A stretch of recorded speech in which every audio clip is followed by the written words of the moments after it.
रहतिया सुहाग रहे का पत रहनी हो रे सखी रहतिया सुहाग रहे का पत रहनी पियावा चापत रहे हो हम हाफत रहनी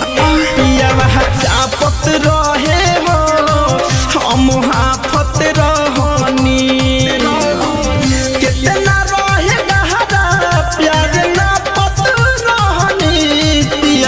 चापत रहे हो हम हाफत रहनी पियावा चापत रहे हो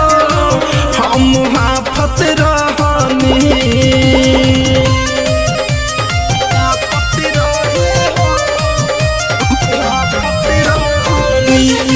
माँ सरस्वती रिकॉर्डिंग स्टूडियो दिल्ली।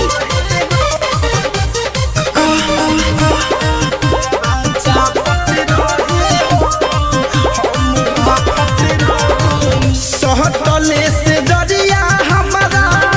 बैठी पजरिया पियावा दियावा बुतहिले सोचले न रही जवन हमारा से खेला रात भर कइले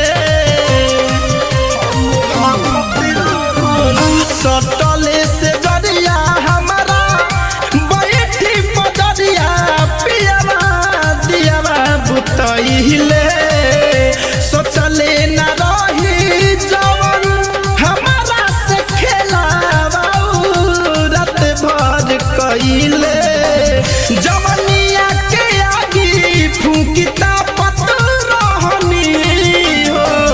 जवनिया के आगी फूकिता पत रहनी पियावा चापत रहे हो हम हाफत रहनी पियावा चापत रहे हो हम हाफत रहनी पियावा चापत रहे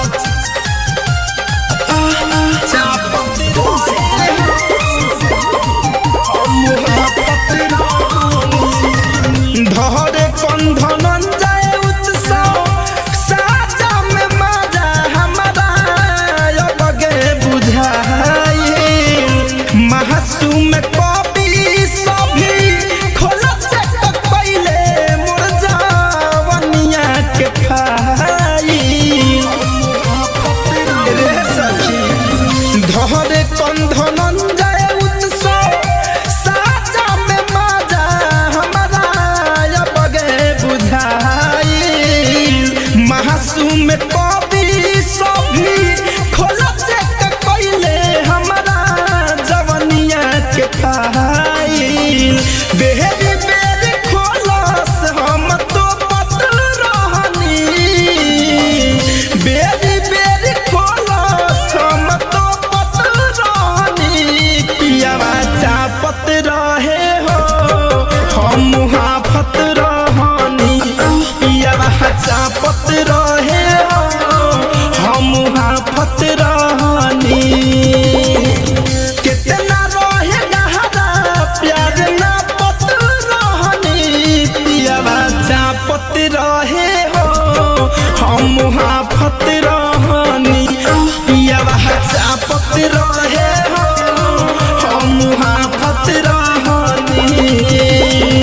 माँ Saraswati recording studio Delhi. RCM music new app अभी डाउनलोड कीजिए हमारे गूगल प्ले स्टोर से और पाए भोजपुरी लोकगीतों का एक से बढ़कर एक ऑडियो वीडियो सॉन्ग बिल्कुल मुफ्त।